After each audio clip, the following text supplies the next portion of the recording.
Okay, so this video is going to finish up our discussion of how to find reference resources at the library, and this one is going to talk about using Primo. So Primo is really good if you're looking for things we have in our physical collection. So right now, our reference collection, if you come into the library and go to the research services desk, our reference collection is those 2 rows of shorter shelves that are around the desk. If you went back about 3 years ago, our reference collection was actually 4 or 5 full rows of full-sized shelves of books on the first floor. We didn't really weed our collection as much as redistribute it. So reference books, if you remember from high school, are things that you cannot check out. Most of the time, this is because they come in multi-volume sets. So think of a dictionary to where each letter has its own specific volume. So we don't want to check it out and lose the volume for the letter K. The rest of the set is kind of then useless. It's hard to replace just one volume of a reference collection. But they're also things that typically you don't need the whole book. You're just using 1 or 2 smaller pieces of the book. And so these were things that can't typically be checked out.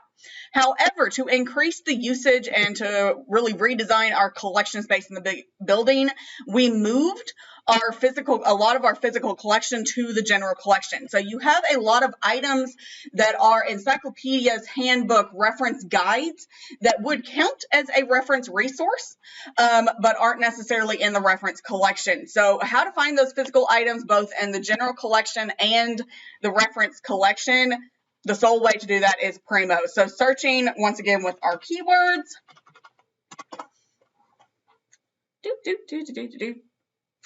All right, so remember, anytime you're searching, you do need to sign in. So click that password, let it rethink, let it search again. Looking for reference items. If you're looking for things physically in the buildings, I would suggest limiting down here to books.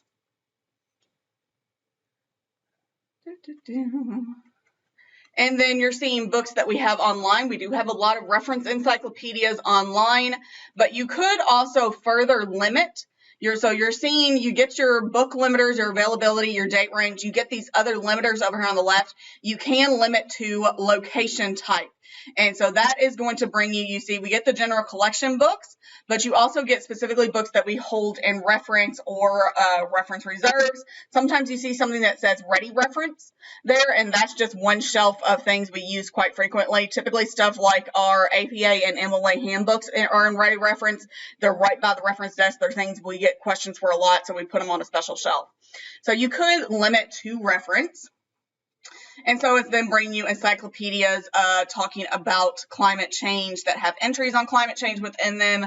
And then there is your call number of where you would find that in the reference collection. So our reference collection, it goes with Library of Congress call numbers within those 2 rows of reference book A through Z.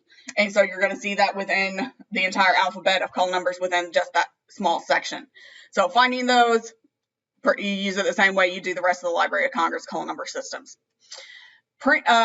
Looking for other searches, though, you can bring up things that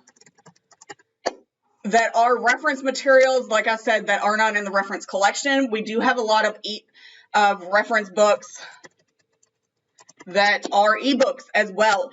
And so all of our electronic databases like Credo, like Sage, get pulled into Primo, but there's no really good way to limit to just reference materials. You can add in this term encyclopedia, but that doesn't always bring you the best results. So looking at this top one, we're getting that one through eBook Central. So sometimes it is helpful.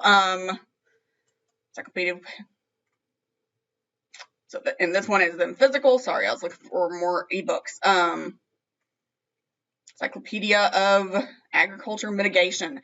And so, yeah, you're seeing this one's coming out of Credo Reference. So you can find those, but outside of adding the word encyclopedia, there's not a really good way to limit just to reference materials. You could use encyclopedia, you could use handbook or something like that and see what you can come up with. But if you're looking really for those electronic resources, really the best place to go is specifically to Credo, to Sage. It's going to be a lot easier and more simple to find things. Use Primo if you're looking for physical books. And so we do have a lot of those. Normally, when we're not under a stay-at-home order, I would tell you to come to the library and get those. But keep that in your mind for future reference. So for the final project, we're going to talk about that. You got one more wee little short video to watch, and we're going to talk about this week's assignment and the final project.